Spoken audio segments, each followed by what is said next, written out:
الحمد للہ رب العالمین والصلاة والسلام على سید الانبیاء والمرسلین اما بعد فاعوذ باللہ من الشیطان الرجیم بسم اللہ الرحمن الرحیم الصلاة والسلام علیک یا رسول اللہ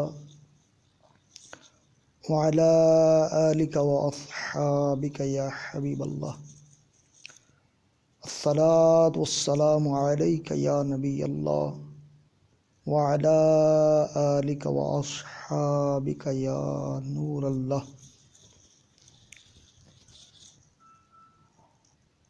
حرمین چینل کے سامعین، محمد اخلاق حیات اتاری عرض کر رہا ہوں۔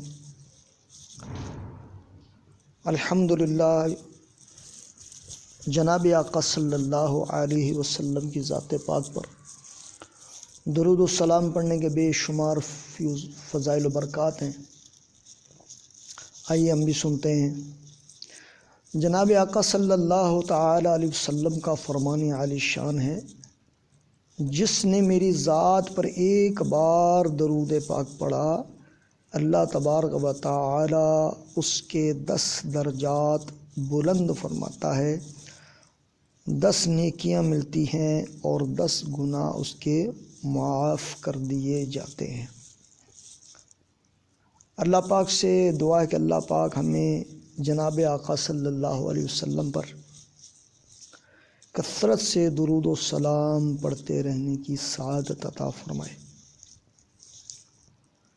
پیارے اسلامی بھائیوں اور اسلامی بہنوں، ہمارا سلسلہ جاری و ساری تھا تیمم کے بارے میں۔ کچھ حدیثیں آپ کی بارگاہ میں عرض کر دی تھیں، کچھ فقہی مسائل بھی میں نے بیان کیے تھے۔ آج انشاءاللہ تعالی اس کے بارے میں ہی مزید آگے گفتگو لیتے چلتے ہیں کہ تیمم کن اشیاء سے ہوگا اور اس کے فرائض کتنے ہیں۔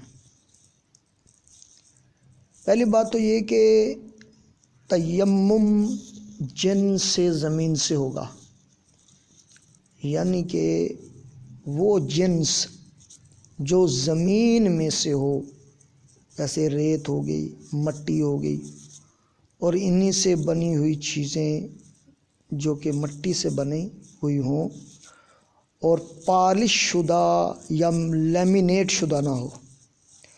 جیسے مساجد میں، گھروں میں ٹائلیں لگتی ہیں، لیمینیٹ ہوئی ہوتی ہیں، اور بعض اوقات اس پر وارنش ہوئی ہوتی ہے، تو علماء کرام نے فرمایا ہے کہ ان اشیاء سے تیمم نہیں ہوگا۔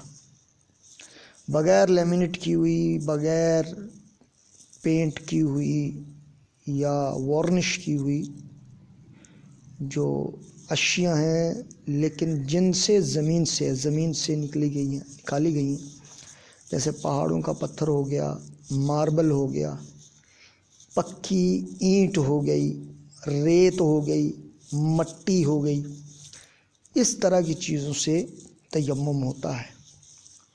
تو اس کا بہترین حل یہی ہے کہ ایک پکی ہوئی خشک اینٹ رکھ لی جائے، یا چھوٹا سا کوئی اتنا پتھر رکھ لیا جائے، جس طرح ہم ہاتھ میں صابن کو پکڑ لیتے ہیں۔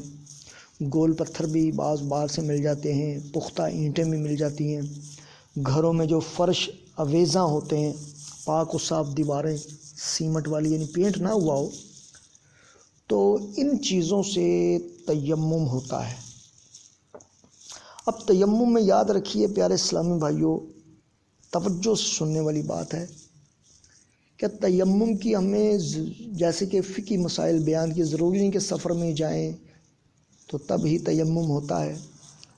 جیسے گھر میں کوئی بندہ بیمار پڑا ہے، کسی بیماری میں اتنی حد تک بیماری پہنچ چکی ہے کہ اگر پانی کو استعمال میں لائے گا تو مزید بیماری بڑھ جائے گی، تو ان صورتوں میں، ان کنڈیشنز میں جو ہے وہ تیمم کر کے تو نماز کو ادا کر لیا جائے۔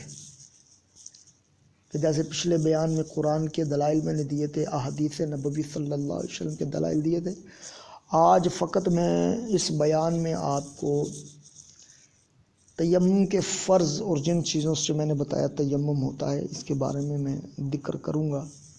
اللہ تبارک و تعالی مجھے بھی اس پہ عمل کرنے کی سعادت عطا فرمائے، اور امت مسلمہ جن جن تک یہ میرا پیغام پہنچ رہا ہے، اللہ تبارک و تعالی اس تیمم کے بیان سے مسلمانوں کو فائدہ اٹھانے کی توفیق عطا فرمائے۔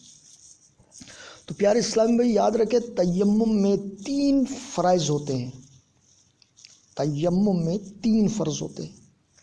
پہلا فرض اس کا ہے کہ جی جو عبادت کی جا رہی ہے، چاہے وہ نفلی ہے، چاہے وہ فرضی ہے، چاہے وہ مستحب عبادت، تو ان کی نیت کریں گے مالک و مولا میں نماز فلاں پڑھنے کے لیے تیمم سے پاکی حاصل کر رہا ہوں۔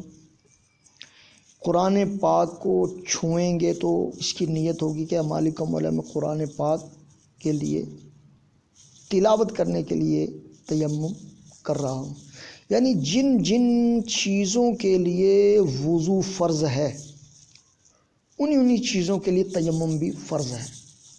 تو تیمم کا پہلا فرض جو ہوگا وہ ہوگا کہ اے مالک و مولا، میں تیرا یہ ذکر کرنے کے لیے، یعنی نماز پڑھنے کے لیے یا تلاوت کرنے کے لیے تیمم سے، یہ مٹی یا اس پتھر سے پاکی حاصل کرتا ہوں، یہ نیت ہوگی، اور دل کے ارادے کو نیت کہا جاتا ہے۔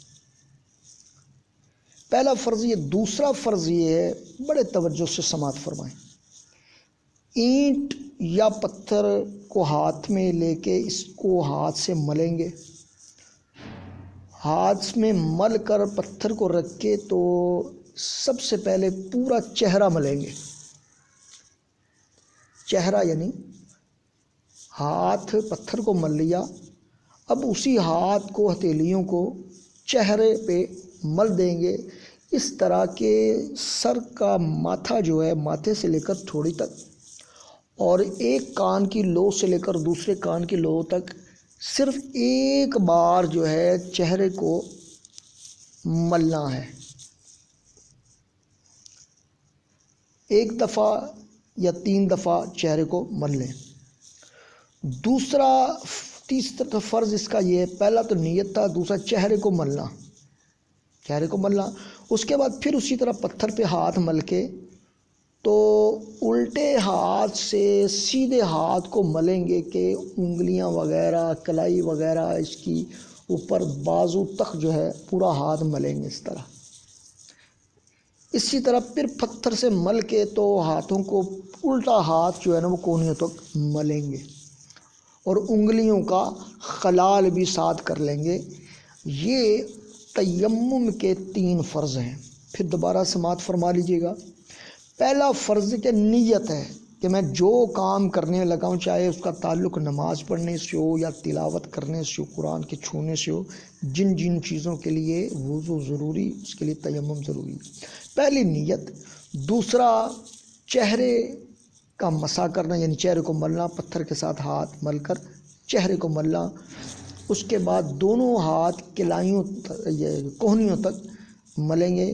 پہلے پتھر کو مل کے الٹے ہاتھ سے سیدھے ہاتھ کو ملیں گے پورے کوہنیوں تک، اور اس کے بعد الٹے ہاتھ کو سیدھے ہاتھ سے ملیں گے۔ تو تیمم کے اندر پاؤں کا دھونا نہیں ہوتا، پاؤں کا مسح نہیں ہوتا، صرف یہ 3 فرض ہے، نیت، چہرے کا مسح کرنا، ملنا، اور دونوں بازوؤں کا مسح کرنا، یہ تیمم کا جو ہے نا یہ 3 فرائض ہیں۔ اور یاد رکھیے گا کہ ایک بات یہی ہے کہ جب ہم نے تیمم کر لیا، یہ بیماری کے علاج کی بات ہے۔ اگر بیماری نہ ہو اور پانی دستیاب نہ ہو، پانی نہ ہو آتا ہو، 3 فرلانگ تک پانی نہ ملتا ہو، اور اس میں پھر یہ بھی صورت ہے کہ اگر پانی کسی کے ذریعے سے پتہ چل گیا کہ پانی آ چکا ہے، اور آپ نے دیکھا کہ پانی یہ اتنا کافی ہے کہ جس سے وضو یا غسل اتر جائے گا، ہو جائے گا، تو اس صورت میں فوراً تیمم ٹوٹ جائے گا، اور پانی سے وضو کرنا آپ کے لیے ضروری ہو جائے گا۔ یہ ان لوگوں کے لیے جو ہے کہ جو بیمار نہیں ہیں۔ تو جو بیمار ہیں، جب تک بیماری سر پر ہے اور جب تک بیماری ہمارے جسم میں ہے اور ہمیں معلوم ہے کہ اب میں پانی استعمال کروں گا تو میری بیماری عروج پر نہیں جائے گی یا بڑھے گی نہیں، طبیبوں کے مشورہ لے کر پتہ چل جائے کہ جی اب آپ جو ہے آپ وضو کر سکتے ہیں یا پانی سے غسل کرتے ہیں، اب آپ کی بیماری اس حد تک نہیں ہے کہ آپ پانی کو استعمال کرنے سے جو آپ کی بیماری بڑھ جائے۔ تو پیارے پیارے اور محترم اسلامی بھائیوں، یہ تھے تیمم کے 3 فرائض۔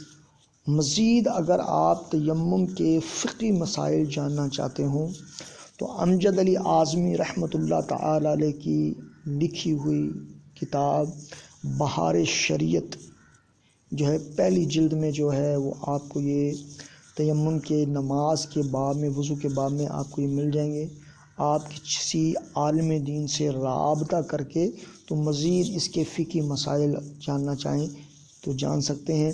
اللہ پاک سے دعا ہے کہ اللہ تبارک و تعالی آپ کو اور مجھے جو ہے فقہی مسائل پہ عمل کرنے کی توفیق عطا فرمائے۔